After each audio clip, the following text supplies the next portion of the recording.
welcome back to Oh and Another Thing, your favorite news and politics podcast, favorite news and politics, technically still a YouTube program, back for another week, another outstanding Friday pod for you, another nice weekly roundup. We have plenty to talk about today. We had a very busy day yesterday with the Attorney General from New York, Letitia James's announcement, the president just saying crazy things all week long. We have a new Secretary of the Interior or Director of the Interior who we've been informed loves the Interior more than anything, so thank goodness whatever the Interior is, it is in good hands.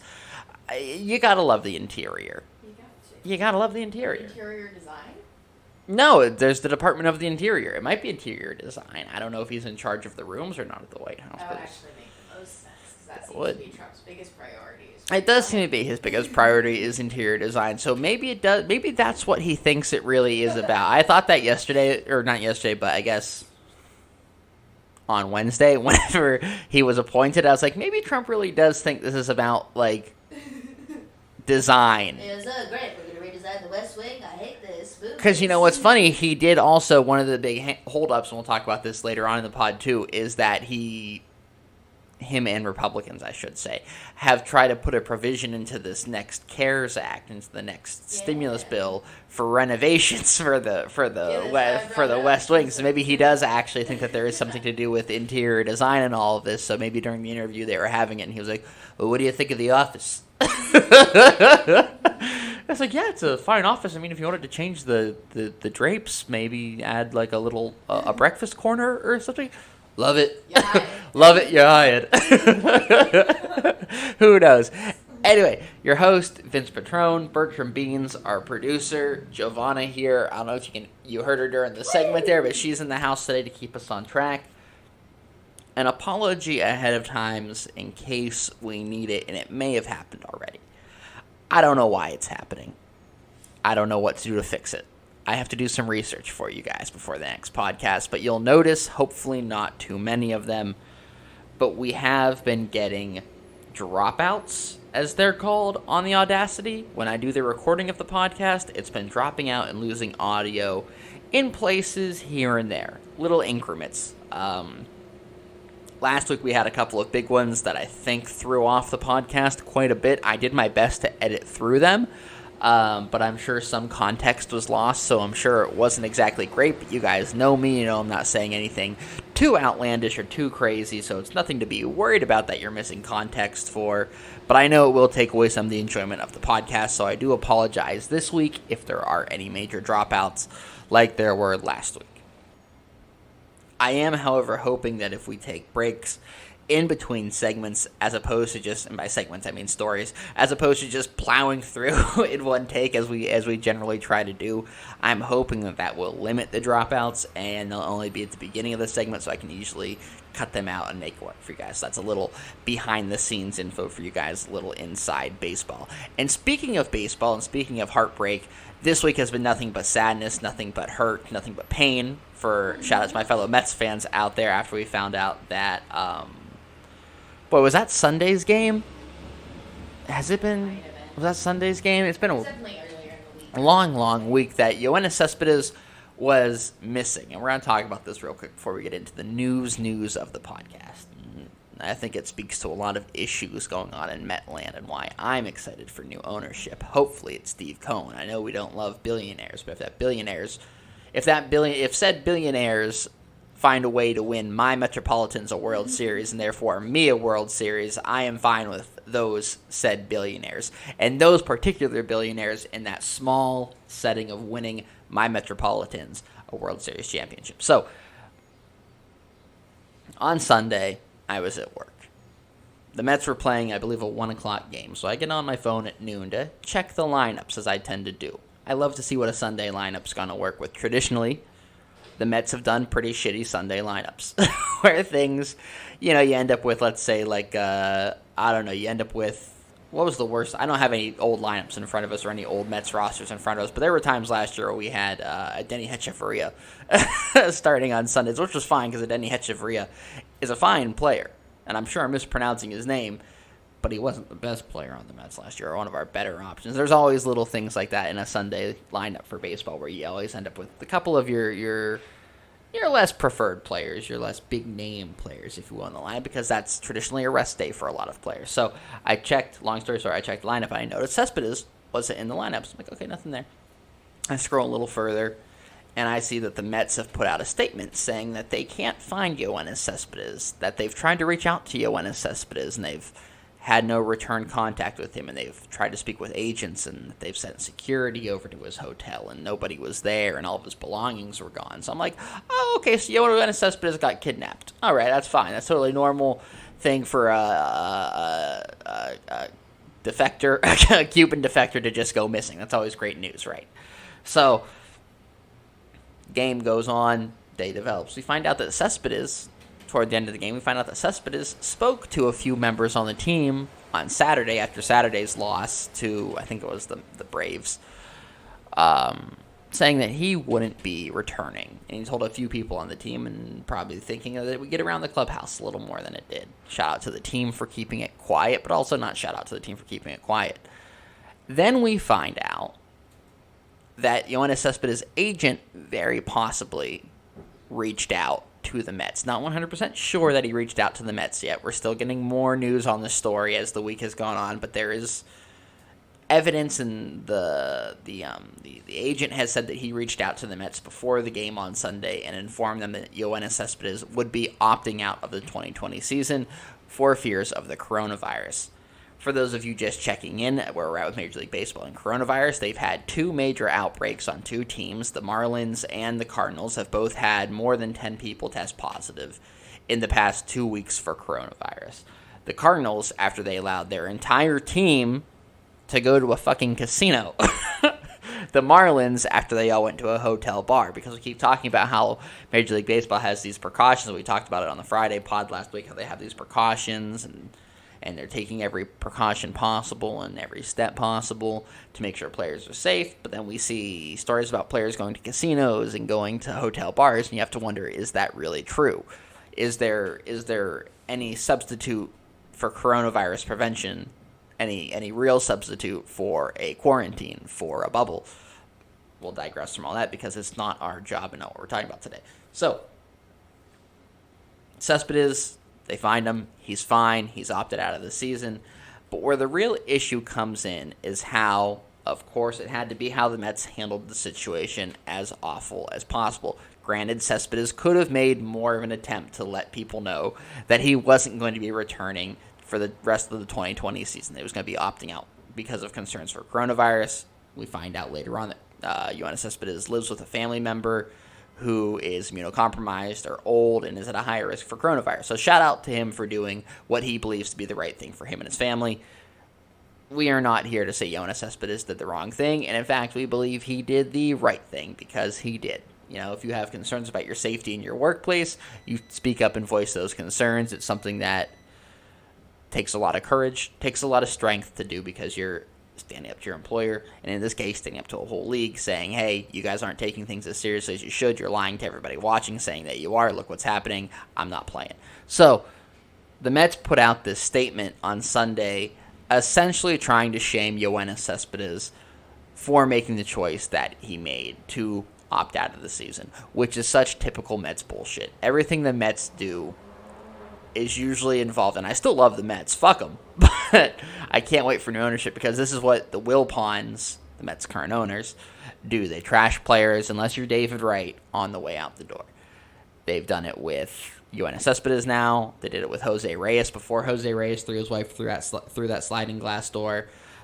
Whenever he was still like an okay dude, they trashed him on the way out. They've done it with countless other players on their way out. Let's not forget the bad contracts, everything. The Mets do everything they can as poorly as they can. Let's not forget this is an organization that, after trashing Jose Reyes, welcomed him back with open arms after he threw his wife through a sliding glass door. Let's not forget this is an organization that stood by their manager last year after he literally threatened to punch a reporter, after he literally threatened to fucking kill someone.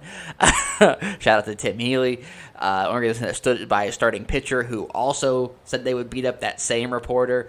It's an organization that only cares whenever it feels like the organization is being attacked from within. And then you had players from the Mets, Pete Alonso, I almost called him David Nimmo, Brandon Nimmo, coming to the defense of Cespedes, saying they didn't feel betrayed, this and that. So it's an ongoing story in Mets land, but long story short, how terribly, heartbreakingly sad for us as fans, because I know how excited we all were. I was particularly, that's my favorite player in baseball, and now he's not there because the league is just not taking it seriously. And it's clearly not taking it seriously because we keep having these outbreaks amongst teams, and then those teams go to play other teams, and it really creates an unsafe situation for these employees. We always talk about Major League Baseball players like they're just the players, like they're just these millionaires. But no, they're the ones who are also going out there and they are working. I know they make a ton of money, and I know, their work is kind of work that people that work hard every day and work behind a counter of a restaurant or work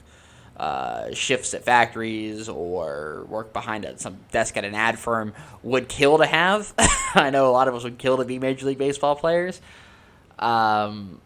So their job isn't necessarily like a hard work job, but they are still out there putting themselves in the line of coronavirus for your entertainment, for the profit of the league, for the profit of these owners.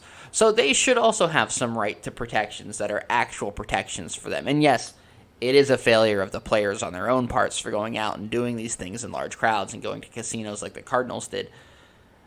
But that doesn't excuse Major League Baseball from not instituting a bubble system, for not forcing these players to wear masks in the dugout, for not being more strict and more concerned about the coronavirus and just concerned about getting a profit made off this season. So that is our baseball rant for the week. We hope the Mets can figure it out without Yoenis Cespedes. I think they've actually won 2 games since he's left the team, so that's cool. I'm not saying that's why they've won those games, and I'm sure it's not. But that's where we're at in Mets land right now. So the team stinks, and we don't have our best power hitter. So moving on from there, on to the news for today that is much more serious, and that is that there is still no deal for a second relief bill or a third relief bill at this point. How many relief bills in are we? Would this be the third CARES Act, as they keep calling it? The CARES Act is the second. Regardless, reports coming out from last night say that White House officials and Democratic leaders walked away from a 3-hour negotiation without a deal for a new coronavirus relief bill, and saying that the sides are incredibly far apart from any kind of agreement on anything, which is always great news to have whenever you have your new unemployment numbers come out the next day at still having the United States at 10% unemployment, despite adding back 1.8 million jobs, which tells you just how deep this unemployment problem is. I know the president was tweeting that we have great employment numbers this morning, and not to shake a stick at 1.8 million people coming back to work, but those are 1.8 million people that are going back to jobs that were lost because of the president and the government's mishandling of coronavirus. Jobs that shouldn't have had to been lost, that were lost by people who did nothing wrong at their jobs, did everything right, worked hard, probably came on time to most of their shifts, but alas, are jobless now because the president and his administration didn't take coronavirus seriously at the start. So now we have this record unemployment, still higher than the peak of unemployment during the Great Depression. Fun to know. Also, people are gonna... Come over. I was just going to say, also, people are going to continue to go on unemployment as we go closer to the school year. Like, people who work in school departments, like, I know a lot of my mom works for the school department, and as they talk about going back to remote learning, they have to lay people off who would normally be employed. As a lot of teachers have the summer off anyways, just regardless of all of this. So I think we're going to see huge spikes coming in the future. So yes, it's great that some people are getting their jobs back. I don't think that anyone should get comfortable with that or like give too much positive attention to that or give him too much credit for anything, because I think they're going to be really disappointed in the next couple weeks. It's just that, like, it's hard to brag happily about, and it sucks that it's hard to brag happily about 1.8 million people going back to work, because there's still 10% of people not back to work, which I don't know what that actually is.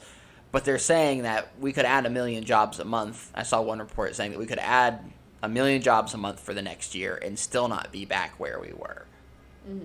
Because that'd still only be 12 million jobs back whenever we lost 30 million jobs over the course of coronavirus. Right? I don't know. But not everyone wants a new job either. Like, Yeah. I know, like, people are going to need to have jobs, but especially, like, my parents are older, so if they lose their jobs, it's going to be hard for them to get hired, considering they're only a few years away from retirement. And I'm sure a lot of people are in very similar situations where this might not be a good time for them to break into a new field, No. you know? And it's especially hard for older people close to retirement to get hired. And I know a couple weeks ago, going back to what you just said about starting in a new field, remember was it last week or 2 weeks ago whenever Ivanka was talking about how it's time for us all to just try something new? Oh my God. Just try something new. Just go out there, put yourself out there. Just try something new. Like, just because I have a background in restaurant management doesn't mean that I couldn't suddenly be working in tech. Here's the deal. They can't play it both ways because they're also very pro working for a company for a long time and getting into a union and, like, union support Well, they're and all not. of Personally, the Trump administration is not into that. The Republicans are not into that. But they're very into, maybe not unions, but they're very into, like, you know, they say that they're for the factory workers, for people that work at, like, Ford and people that have been at the same job for a long time, and then they turn around and they're like, oh, but why don't you just try something new? Yeah, well, that's because they're not really for that. That's we've known for long enough that they're not really for workers. Republicans and Republican lawmakers aren't for workers. They're for the corporations that employ the workers. So they do that so they can feign being pro-worker. They say, oh, yeah, well, we're pro-corporation. Those corporations create you guys a lot of jobs, so you have a lot of opportunities to try new things because of all the corporations that we're keeping afloat. So that's us being pro-worker. Whenever they don't realize that whenever they're pro-corporation, they're really just pro-profit, and pro-profit does not mean pro-worker because workers don't see any profits until we establish a system in our free market. And I'm putting free market in heavy air quotes here because the market is not free. The market has never been free. It's a regulated market, very heavily regulated. And that's probably for the best because we need regulation to keep these corporations in line from abusing workers and abusing profits. But until there is something in, I don't know, in these union bylaws and in corporate law and in employment law and all that junk saying that there's profit sharing for people involved in companies, which I think we're at a place right now where since the economy is so bad and since the job reports are still so bad, I know we added 1.8 million jobs, we just talked about it. That's still not great.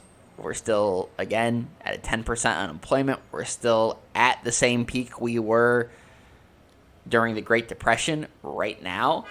So maybe now would be a good time for us to go back and revisit some of our working policies, some of our workers' rights, and say, okay, maybe now is the time for some real profit sharing. And I don't mean just hourly wages. I mean if the company sales go up 3% this week, that gets split amongst the employees, even if it's just an extra $20 or $50 and everybody's paycheck, that's money to the employees that they worked harder than the people in corporate offices for, which is something we need to start paying more attention to, is the distribution of labor at a lot of companies. And that's our workers' rights rant for the week. You can't just always start something new, and we need to pay attention to that because it's just not a reality for everybody. And there was something on Twitter this week I thought was really interesting. We'll move on to the rest of the headlines after this, but someone talked about how our generation, the millennials, are they Gen Z behind us? The Gen Zers, the Zoomers behind us are less likely to just stick around a job whenever being treated like shit than our parents' generation is because of corporate loyalty or whatever. And I think that's very true. I believe our generation, again, anybody younger than a Gen Xer technically, because even Gen Xers can be a bit, you know what I'm saying. Yeah, you know what I'm saying. Even Gen Xers can be a bit corporatist at time, where they believe that if you stick it out at a company and you just keep working hard, you'll find your way up, when we know that is not actually a reality for everybody. So there's less incentive for people to just hang around and keep being treated like shit all the time. So moving on now to some more headlines. What else we got? Oh, we can't really move on because we're still talking about how there's no no agreement, and far from an agreement. So what's the big holdup, you're probably wondering? Why hasn't a bill been passed?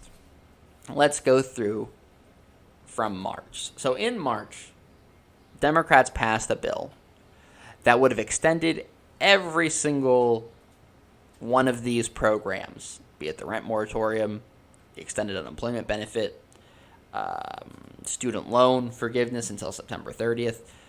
Democrats put a plan out in March saying, hey, things aren't going to be better by the time November rolls around. Hey, things aren't going to be better by the time September rolls around. Hey, things aren't going to be any better by the time June, July, August roll around. Things aren't getting better for a while, realistically speaking. There is this habit we have as Americans and as people who pay attention to the news to say, oh, well, isn't that so cynical of the Democrats to think like that? Oh, isn't that cynical and negative to always be talking about how we're not getting any better and how things aren't going to be better anytime soon? Isn't that negative and cynical? And how can you think like that? It's got to be hard to do. I know that because one of my coworkers was saying that to me this week. I was saying how things aren't going to be better anytime soon and probably not to count on having indoor dining anytime soon. And she's like, oh, that's very cynical of you. I can't believe you would say something like that. And I'm like, no, it's just realistic. That's just realism. Cases are still on the rise in many places. I know in the New York, I think it was the New York Times graph had new cases finally leveling out in a straight line. But quick reminder to everybody, leveling out in a straight line is not declining. And what we need to see is declining cases. We need to see declining positive test rates, which you could say that since they're not going up, they are declining. But if they're holding steady at, how many new cases are we at a day right now? I know we're at 2,000 deaths a day. Yesterday we had our first day back to 2,000 deaths from coronavirus since conditions in New York improved. I don't have that in front of me. But regardless, it's okay to be realistic about how long this is going to take, how much is going to be needed to return back to the normal everybody seems to just be obsessed with feigning for the past 6 months. But that being said, Democrats had already put out a huge package. Had already asked for a huge package back in March and said this is what's going to be needed to get the economy straight, to get people healthy. And do not forget that you cannot have a healthy economy without a healthy population. And right now we don't have either of those things because, again, we don't have a healthy population, be it people who are infected with coronavirus or scared of being infected with coronavirus. The entire economy is operating at about 50% or less, worth noting. And it's okay to be realistic about that without being cynical, because you can say, oh, things aren't going to be good now, but we can take the steps now to make them better for now, so that whenever things are better, we have a head start on rebuilding from there. Because right now, if we keep things how they are now, and let's say, because I know there's supposed to be a two week vacation coming here for Congress. Is it 2 weeks? Or is it 2 months? Regardless, we know that there's typically an August recess that happens, and I don't think they're taking that recess, but we know that Mitch McConnell and the Senate have adjourned for the weekend, so there is nobody in the Senate right now. We know there's people back. You adjourned for the weekend? You can't skip Friday. That's not fair. Yeah, no. Well, they only work. We talked about. Did we talk about this in the pod, or was this just you and I talking that they only do a 3-day work week in DC? Remember we talked about that? They were talking about how. So isn't that lame? They really work Monday to Wednesday and then take Thursday, Friday to go back to their districts because back whenever they came up with that rule during the Bush administration, it was whenever there started to be more focus on fundraising in your districts to win your local districts and to win your local elections and stuff like that, which is great because it gives people more time to be with their constituents. It's mostly for fundraising, and it is, you have to fundraise. I understand politics is 95% fundraising, but to have only a 3-day work week during a pandemic whenever there's literally what you just said, you went to Google the August recess and the first thing you got for how long, what'd you Google? So I went to Google how long the recess is for Congress, and the first suggested search that pops up is how long is the recession going to last, which is really sad and it tells you how many people are looking. How long is the recession going to last? That's a Google algorithm, because how long, we know it's usually how long, leading off. How long is the average penis? Well, to be fair, I had typed in how long is the R, and it immediately popped up with recession going to last. So Sad. it's criminal that they adjourn. It's criminal that Democrats allow them to adjourn also. This isn't just on Republican senators and Mitch McConnell. This is on the whole entire Senate. Absolute garbage that they would adjourn without having a deal in place here. But remember, the holdup is that Republicans want to give you less. They want it to be $200 a week. They want it to be for 3 months. They want to have this argument again right in the middle of election season. They want to get a new FBI headquarters. They want to build it across the street from Trump's hotel. What was the other crazy one? Oh, the one that really got me this morning. I was reading in the AP about all this. And one of the big stipulations that the Republican Party has been fighting for, aside from the payroll tax, and what was the other one? The White House one. The payroll tax and The new West Wing. the new West Wing. Thank you. Interior. The new interior was that they also are pretty much dead set on getting. And this is crazy. They want it to be a 100% tax write-off for all business lunches. I'm going to scream. Yeah. A hush fell over the room. Usually you can hear Giovanna clacking at her keys all podcast long, but I said that and everything stopped for a second. No, they're the one of the big holdups for Republicans right now. One of the things Mark Meadows openly spoke about like an idiot was that they want it to go from being a 50% tax write-off for corporate lunches. And this isn't just for Republicans in the Senate. This is for all business people. They want it to be not just a 50% write-off, which I guess apparently it is. If you take a coworker or a business associate out to lunch, you can write off 50% of that lunch on your tax. They want it to be 100% tax deductible. They are going to try to use this to save the NRA, and I'm going to scream because that was a big thing. Yesterday they were talking about the NRA was taking these lavish luxury lunches and, trying to say that they were for business purposes. Oh, they're going to... I think we talked about this briefly, you and I, last night when the Letitia James ruling came down, which we should talk about real quick. It's not a ruling. She's launching an investigation. She's launching... You watch the presser. Get in here. So she's launching an investigation, but they're suing to dissolve the NRA because I guess they are registered in New York. That's where they pay taxes. So the Attorney General of New York oversees all of the non-for-profit organizations. She noticed that they were doing some shady stuff. They were writing off luxury lunches, luxury vacations, not just for board members, but for their friends and family as well. So clearly they were misleading their donors with what they were using for funds, and they misused the funds so much that the company is now in debt. So she is suing to dissolve because she said it's not just a couple of board members, it's past and present board members, and it was so broad across the entire organization that if you removed everyone, there would be no organization left because everyone in it is corrupt. Basically, she said they were using it as a slush fund for their own personal use. So, which is really funny because I could say I probably know a handful of people back home and from college and maybe even here in New York City who would still donate money to the NRA, knowing what we know from yesterday's press conference about it being just a slush fund for Wayne LaPierre and his family. I don't know what the NRA claim to use funds for anyways. Well, they keep guns in schools. Keep guns in schools, perfect. Come on, what more could you want? But they're not even, they weren't using it for that. They weren't doing anything with the funds. They were just using it for themselves. Sure, they were probably having, conventions and stuff, but... I think that this should be a bipartisan issue. This should be because people kept pressing Letitia James at the presser yesterday saying oh, does this have to do with your thoughts on gun control and your thoughts about gun reform? And she said, no, this is completely objective. They are supposed to be a non-for-profit organization that is using donor funds for their own profit. This is cut and dry. This has nothing to do with the subject matter. And I know that we've already seen, at least on Twitter this morning, I've already seen people talking about, well, what about other charities in New York? What about the Clinton Foundation? What about this and that? And it's funny because they already investigated the Clinton Foundation 4 years ago and found that, the Clinton Foundation, though not great, wasn't acting as a total slush fund, which is what they found the Trump Foundation was also acting as for the Trump family. So it's just funny to see where the outrage falls on this. And we know that they're going to, just like you brought it up They're going to try to find a reason to justify all these trips, to justify these vacations, these dinners, all these things to show that it wasn't just lavish spending. It was for the good of the NRA, and since it was for the good of the NRA, it was for the good of our American rights as patriots to own and bear arms.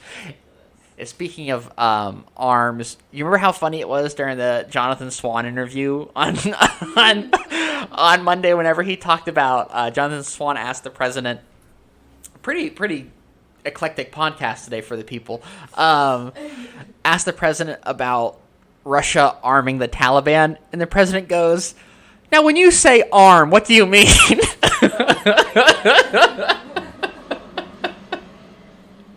And this is a man who's talked about arms for the past 6 years of his past 4 years of his administration, and more recently in the past 2 weeks talking about how Joe Biden wants to take away your right to bear arms. So whenever he's asked about Russia arming the Taliban, it's really, really telling and hilarious that he would say, "Well, what do you mean when you say arm?"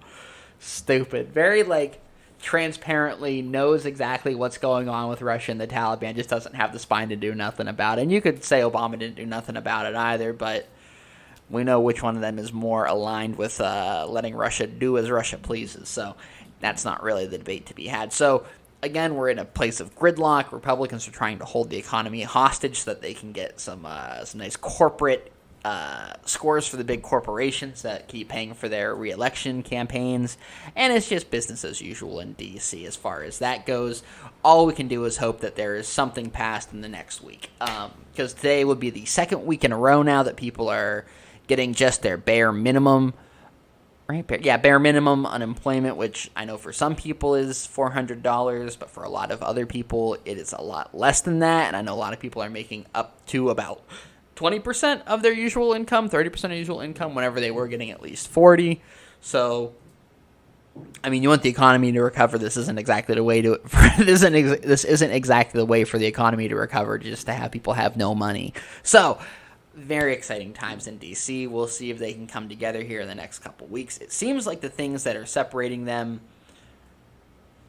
boy, I want to say they seem small, but whenever you take a look at what matters to politicians and you look at how bills are made and the amount of corporate spending involved in all bills on both sides of the aisle and all of that, it could be a couple more weeks. I wouldn't be surprised if we saw a couple more bad faith attacks from both sides on what is going on here. We've already had Marco Rubio come out today and say that Democrats are trying to push this into election season whenever it's very clear that Republicans are the ones trying to do that, because remember, again, there has been a continuation bill on Mitch McConnell's desk since March that could have solved all of this. Could have avoided this from being part of the podcast. But instead, they ignored it and waited for things to run out to see where things would be.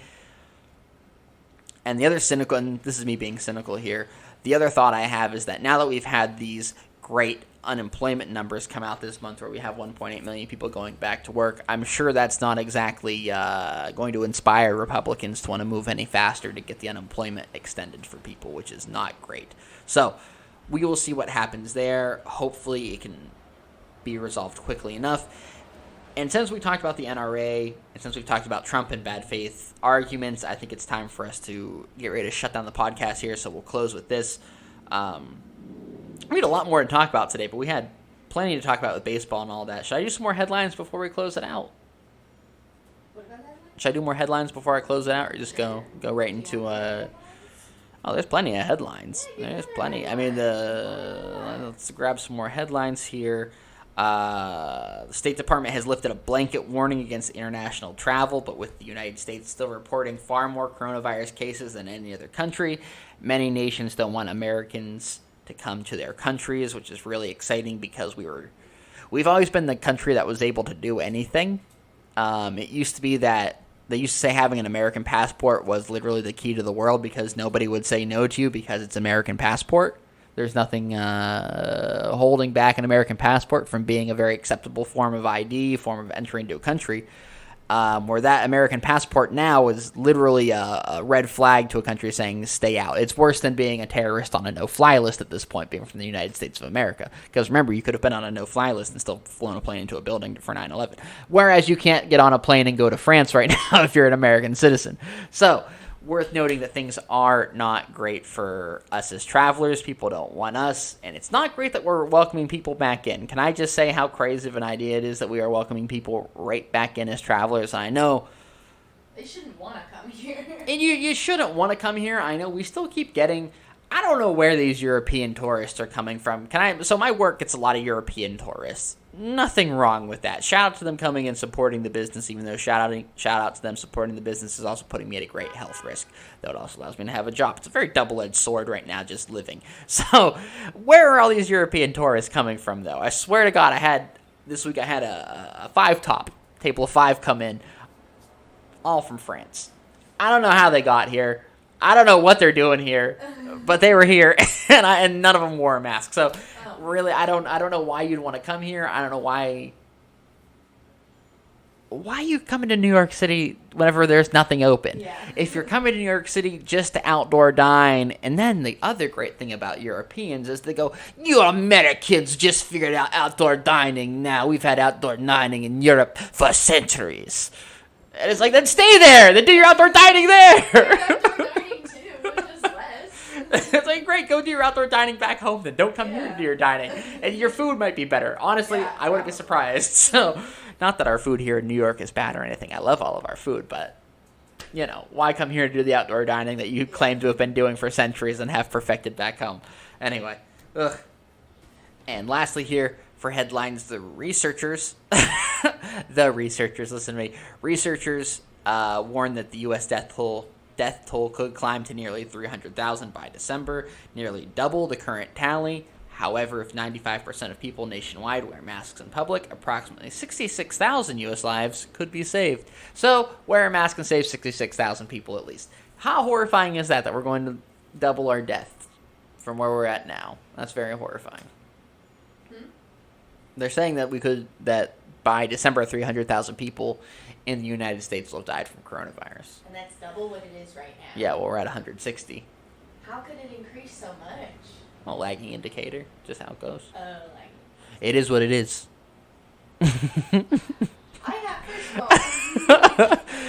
One of my favorite shirts I have ever purchased from the thrift store back when I used to live in New Jersey is a light blue t-shirt that in a very groovy font says "It is what it is." Which I think you can still wear. I think you can still wear it.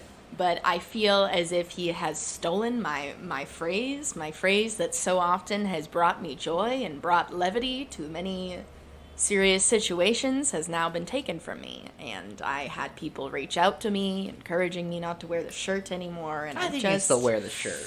It's just disappointing. I think you can still wear the shirt. It is what it is. Used to be something you said when, maybe you dropped your quarter on the ground. You go, "Oh, it is what it is. Let me pick up my quarter off the ground." But now, to say that about the deaths of 150,000 people is insane. Absolutely insane. But par for the course, really. Yeah. Speaking of the course, he's golfing today, which is really funny. It's funny that he promised during one of his campaign promises was that if there was ever a time that there was gridlock in D.C., I'm the one to make a deal. And when we need someone to step in and get Congress to work together to come to a deal more than ever in our history, he went golfing. He's just not there to do the job. He's been golfing multiple times this week. Hey, he went for a 3-day weekend in Bedminster, New Jersey. How cool is that, huh? Anyway, so to close things out here, the president has been in Ohio. Was in Ohio yesterday. He's been there before, but was in Ohio yesterday. And he spoke, I don't know where he spoke, in the evening or in the afternoon. I'm not sure the timeline of events, but I know he spoke. And it's so stupid. There were like 3 really dumb things he said yesterday in Ohio. One of them was in front of a bunch of washing machines where he said that people come to him all the time and say, "Thank you for making my water pressure better," essentially. "Thank you for making water come out of my faucets." But he also said Thailand instead of Thailand. And we know that he said Thailand because he calls it Thailand as a dirty little joke. And we know he does that all the time because we know what kind of guy he is. And that Thailand joke is like the easiest joke for any of us to make. I mean, calling Thailand is like saying Uranus and giggling. It's just an easy joke that's clearly... He didn't mispronounce Thailand. He knew it was Thailand. He's been to Thai. No, he probably hasn't been to a Thai restaurant before. We know Mr. Big Mac's not eating Thai food. Yeah. Okay, so maybe he didn't do it so much on purpose, but I'm sure Donald Trump has called Thailand for the past, how old is he? 77, for at least the past 50 years. And it was just something that slipped out, because then he fixed it immediately to Thailand and Vietnam, two of his favorite countries in the world, apparently, because they're very nice to us. But then he went to the tarmac. And my favorite thing is the president on an airport tarmac, because you never know what he's going to say in front of a big plane. You never know what he's going to say in front of a whirring helicopter blade. We've gotten our best Trump clips from whenever he thought we wouldn't fully hear him because of helicopter or engine noise of some type. However, yesterday, speaking to a crowd of people at an Ohio airport, he said that Joe Biden, what did he say? Wants to get rid of God, wants to hurt God and hurt religion. And he said this in Ohio because Donald Trump, because he would have said this before, this is an easy thing for him to just say about any Democrat, but particularly about Democrats right now, whenever there is this more vocal left of the Democratic Party that he wants to paint as being the new Democratic Party has taken over the Democratic Party, whenever you can see just from who our candidate is that it has not taken over the Democratic Party. So he saved this attack for whenever he's in more religious areas like the Midwest, where he thinks that everyone is just some Bible-thumping lunatic who can't wait to go out and shoot their guns. And you know what? Very well, that is his base. So he probably was just performing for his base. But how stupid and how sad is it that we live in a society where there are people who hear an attack against Joe Biden, a devout, lifelong Catholic who we have evidence of going to church on Sundays, every Sunday during his time as vice president, and now, even up until after being vice president. I know it doesn't matter as much the timing of it, but we know Joe Biden goes to church. We know he practices his faith. In fact, there's a negative Trump ad out there right now running against Joe Biden, and it has Joe Biden sitting in a chair with his hands folded, a mask on, and his head down. And it's put out there as an attempt to make him look like he's some pathetic old man sitting in a chair too tired to go on. Joe Biden was in the back of a church praying in that photo. That's where that photo came from. It was him at a church praying. I don't know why he was praying, what he was praying about, but people have come forward and said, oh, that was a photo taken at a church of Joe Biden being a devout Catholic. So how sad and how dumb is our society that there are pockets of people across the country, who will hear an attack saying that Joe Biden wants to hurt God and hurt religion, that it will work on them. And it's important to remember that there are those people out there, because I've seen more talk again on Twitter lately about how people aren't going to vote. We're not going to vote. Why should I vote? Because there are people who believe that Joe Biden has the power to hurt God because Donald Trump said that. At the same time that Joe Biden is Sleepy Joe Biden, he also has the ability to hurt God, and the radical left has given him that ability. If you are someone listening to this podcast right now, and you are worried that Joe Biden is going to hurt God, hurt religion, you are leader of the sheeple, because there is nothing a devout, lifelong Catholic wants to do less than take away your right to being a Catholic, to being any religion at all. And it's funny that he chooses to do this attack in places like Ohio, in places like Kansas, in places like Indiana. Let's just pick a handful of states there. Virginia, West Virginia. Places where there are more religious people, more Catholic people. Because yes, we do know that in Ohio they do have a large Catholic population. That is not false. In fact, I believe Cincinnati, Ohio is ranked as having the highest per capita amount of Catholics in the nation. It's also, that's where the fish fillet was founded, and that's why the fish fillet was founded in Cincinnati, Ohio. A lot of people don't know this, but the fish fillet was created in Cincinnati, Ohio by someone who owned a McDonald's franchise and noticed that his sales would go down on Fridays during Lent. So much like why we have fish on Fridays during Lent, because someone noticed that their fish market was struggling during the time that Lent was established, way back during the one of those times when Italian art, the Renaissance, excuse me.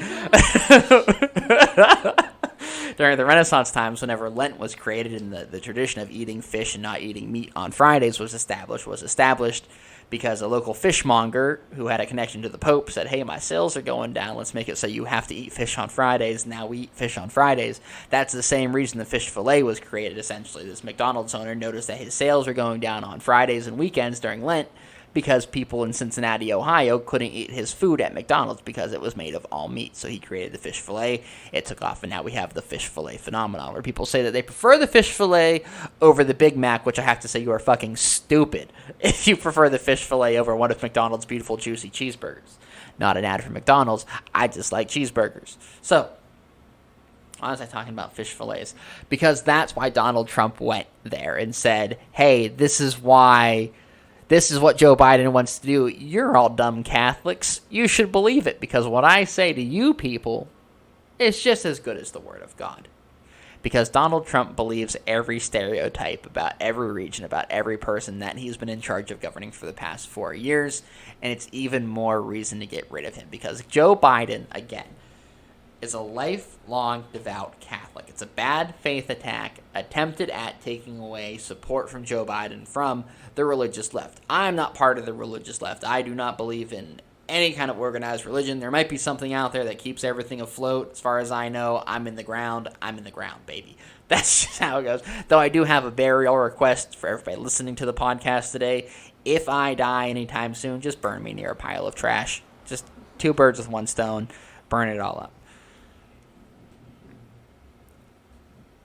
He goes places that he knows these attacks will work. That's why he delivers them to small groups of people. That's why he delivers them to just his base, because the people who are still going to Trump rallies, Trump conventions, Trump news conferences are people in the media and people who, honest to God, believe everything Trump says. A dangerous sect of people. So whenever he says to that dangerous sect of people that Joe Biden, again a devout Catholic, is going to hurt God, they buy that. But at the same time, they also buy that he's a do-nothing sleepy Joe Biden who's just going to be a tool for the left to ravage the country and ruin the suburbs. So there's a lot to unpack there. But it all comes down to remembering that your vote works to cancel out someone who was standing on that Tarmax vote yesterday, because we've been governed by idiots for the past, well, long time. But more specifically, the past 4 years have been just unbearably idiotic. So if you vote, things get better. And your vote cancels out someone who honestly believes that Joe Biden, again a lifelong devout Catholic, wants to destroy religion and wants to hurt God. Okay, thank you guys for tuning in. Great podcast today. We hope to have you back next Friday for another great episode, another great rendition edition of Oh, and Another Thing. Have a good weekend. Have a good week. We'll be back to see you.